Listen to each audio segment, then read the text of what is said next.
ఆత్మీయులకు వందనాలు. ఈరోజు పిల్లల పెంపకం విషయంలో రామాయణ మహాకావ్యం సామాన్యుడి నుంచి అసామాన్యుడి వరకు ఎందుకు ఆదర్శనీయంగా ఉంటుంది? రామాయణం చదవడం ద్వారా మన సంస్కారాల్లో వచ్చే మార్పులను గూర్చి మాట్లాడుకుందాం. ఋష్యమూక పర్వతంపై స్నేహపూర్వకంగా సుగ్రీవుడు శ్రీరామచంద్రమూర్తి కలిశారు. ఆ సందర్భంలో సీతామాత నగల మూటగా భావించిన ఒక మూటను శ్రీరామచంద్రుడికి సుగ్రీవుడు ఇచ్చాడు. దాన్ని శ్రీరామచంద్రమూర్తి లక్ష్మణుడికి చూపించి, ఇవి మీ వదిన కేయూరాలే కదా, ఒకసారి నువ్వు కూడా గుర్తుపట్టు అన్నారు. అప్పుడు లక్ష్మణస్వామి అంటారు, నా అహం జానామి కేయూరే, నా అహం జానామి కుండలే, నూపురే త్వాభిజానామి నిత్యం పాదాభివందనాత్. దీని అర్థం ఏమిటంటే, ఓ అన్నా, వదిన గారు భుజానికి పెట్టుకునే కేయూరాలు కానీ చెవులకు పెట్టుకునే కుండలాలు కానీ నేను ఎరుగను, కానీ ఆవిడి పాదాలకు పెట్టుకునే నూపురాలను అంటే అందెలను మాత్రం గుర్తుపట్టగలను. ఎందుకంటే తల్లి పాదాలకు నిత్యం నమస్కారం చేస్తాను కాబట్టి. అర్థమైంది కదూ?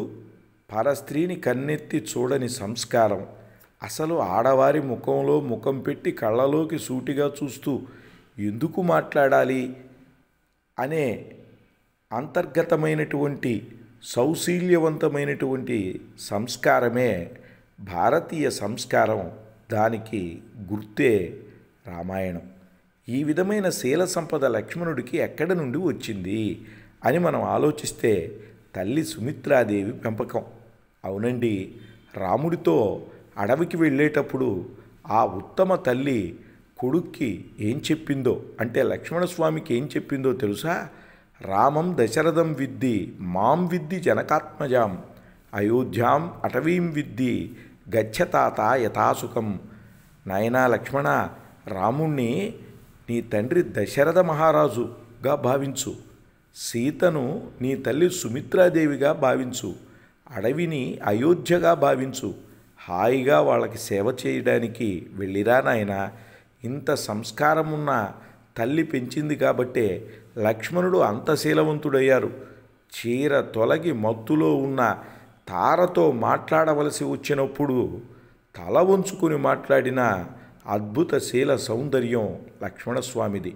నేడు ప్రతి తల్లి తెలుసుకోవాల్సిన సత్యము ఇదే కదా.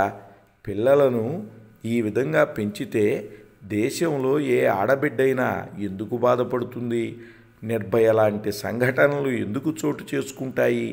బంగారు తల్లుల జీవితాలు ఎందుకు చిదిమివేయబడతాయి?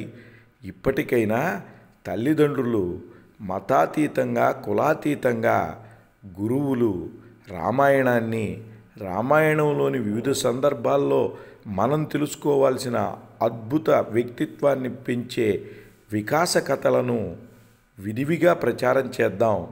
భారతీయ సంస్కృతిలో పయనిద్దాం. భారత మాతకు వందనం, తెలుగు తల్లికి అభివందనం. వందే మాతరం.